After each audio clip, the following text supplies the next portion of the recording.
자, 지금 바이오주들이 고점에서 급락하는 혼란스러운 시장 속에서 지금 움직임이 나오는 테마가 있습니다. 바로 신규주 테마인데, 이 신규주 테마는 보고 있으면 손해는 안 보는 테마이기 때문에 가끔씩 큰 수익을 노리기가 쉽고 또 깨끗한 종목이라서 추세 매매가 정말 쉽기 때문에 꾸준히 관찰할 수밖에 없습니다. 우선 퀀타 매트릭스라는 종목도 9일 수요일 시장에 상장하는데 간단하게 살펴보고 전체적인 추세를 체크해 보겠습니다. 명신산업이 최근에 상장했는데 결과가 좋습니다. 2배 뻥튀기 되었음에도 이렇게 첫날 밑에서부터 시작해서 상한가, 그 다음 날에도 27%까지 올랐습니다. 이거는 도저히 접근할 수 없는 영역이기 때문에 그냥 구경만 하겠지만 앞으로 상장하는 것들도 당연히 뻥튀기가 덜 된다면 관심이 쏠릴 수밖에 없습니다.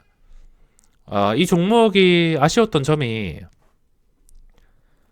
기간의 수요 예측이 그렇게 뛰어나거나 경쟁률이 높았던 것도 아닌데 공모가가 상단에 확정이 되어서 아쉬웠습니다.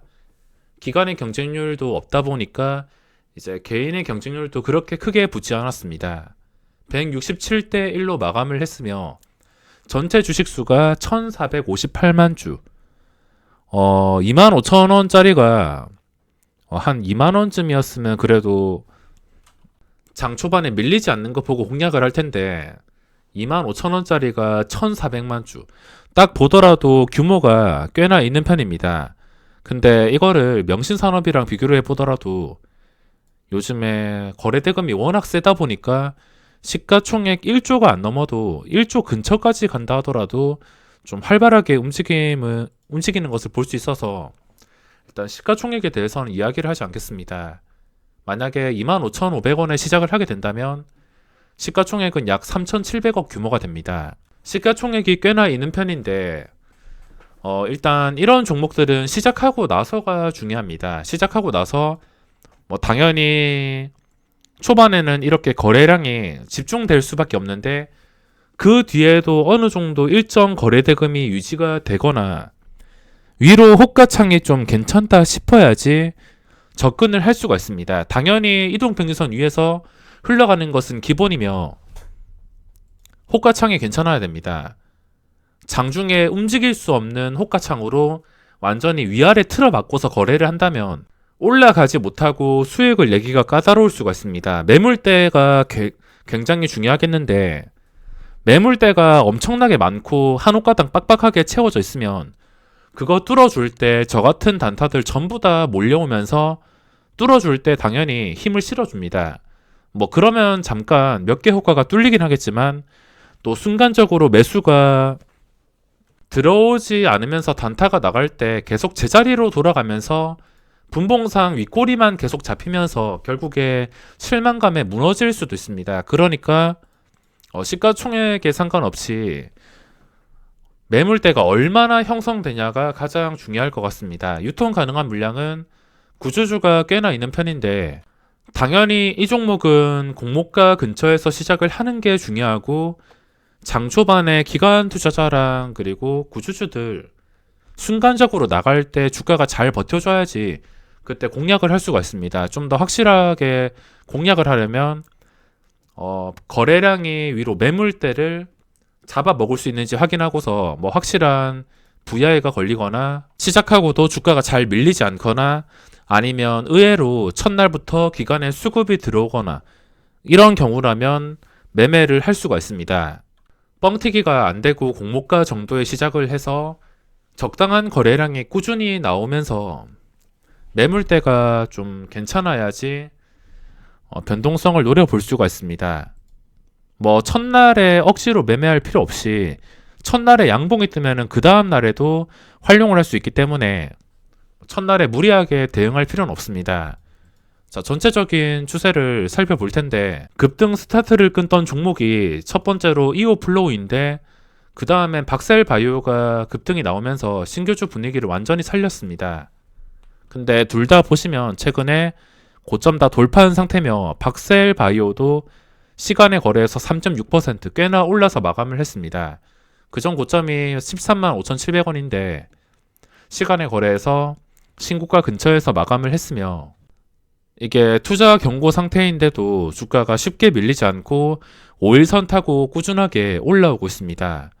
이렇게 된다면 또 어디까지 올라갈지 모르겠는데 스케일핑으로 충분히 노려볼 수도 있고 단순 분봉으로만 공략을 할 수가 있습니다. 하지만 들고서 계속 가지고 가다가 엄청난 리스크를 부담해야 되기 때문에 분봉을 보고서 스케일핑 칠 거 아니라면 당연히 주의를 해야 됩니다. 시간의 거래에서는 일부러 밑에 호가창 가득 채워서 올려서 마감을 했는데 제가 마지막까지 지켜봤습니다.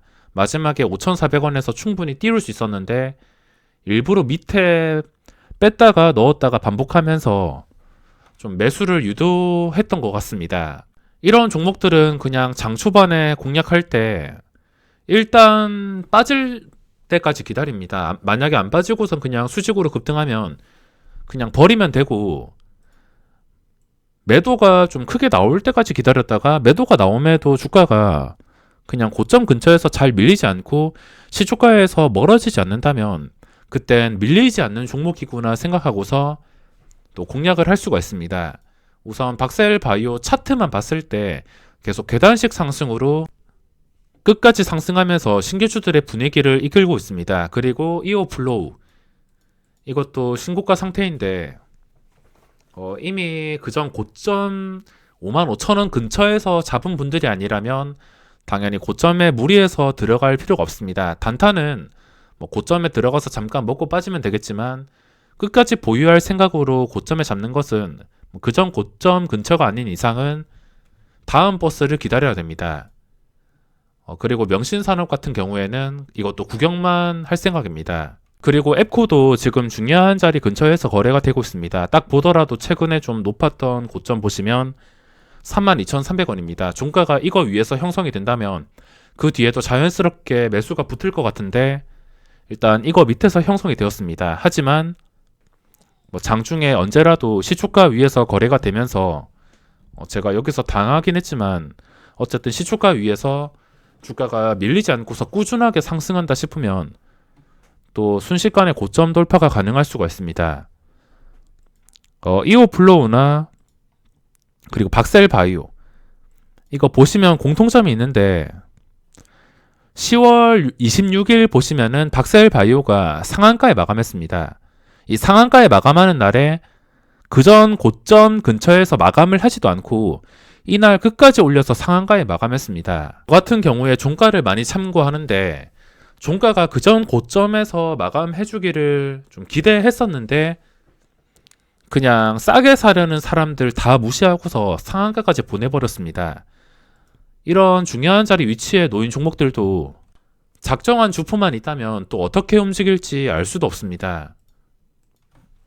중요한 자리가 32,000원.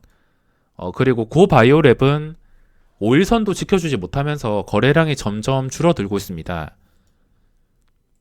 이거는 당연히 5일선부터 회복해 주는 게 우선이며 그 전에 한 46,000원 근처까지 서서히 올라가 줘야지 그때부터 공략이 가능할 수 있습니다. 그리고 클리노믹스가 두 번째 날에 음봉이 나왔지만 마이너스 11%까지 저점을 찍었는데 세 번째 날에 올라왔습니다.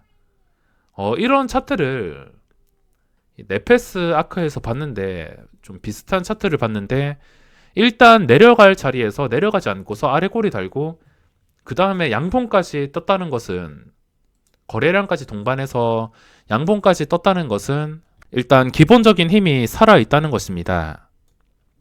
기본적인 힘이 살아있고 그전 고점까지 멀지가 않고 여기서 종가가 또 양봉이 떠서 마감을 한다면 그 뒤에도 상승이 나올 가능성이 굉장히 높아집니다.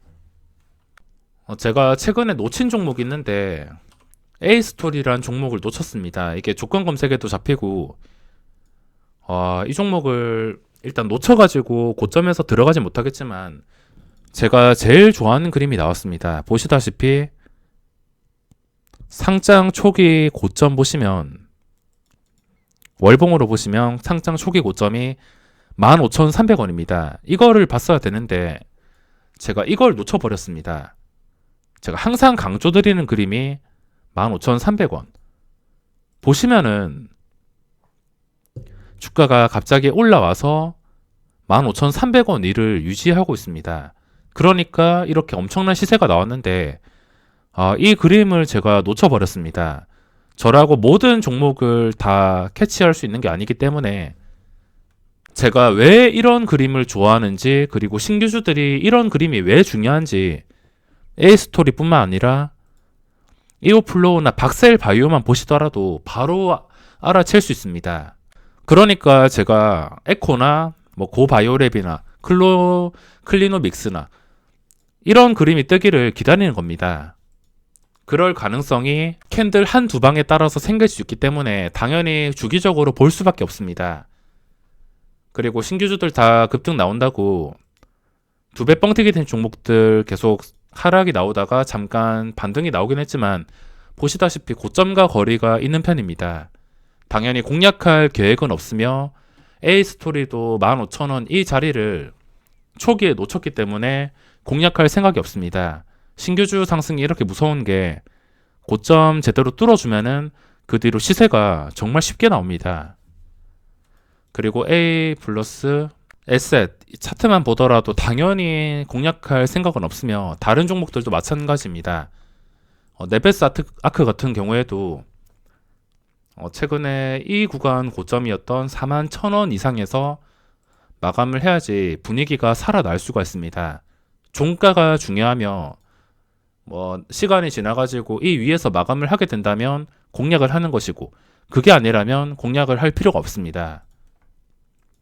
그 위의 종목들은 센코도 5일선 못 지키면서 지금 무너졌습니다. 혹시나 시간 지나서 또 올라온다면 그때 다시 공략을 할 수가 있어서 꾸준하게 체크를 해줘야 됩니다. 그리고 빅히트 최근에 상승 나오지 못하고 5일선 밑까지 내려갔는데 이건 단기간에 5일선 회복해 주지 못한다면 또 상승이 시간이 걸리거나 힘들어질 수 있기 때문에 기본적으로 이동평균선을 지켜줘야 됩니다.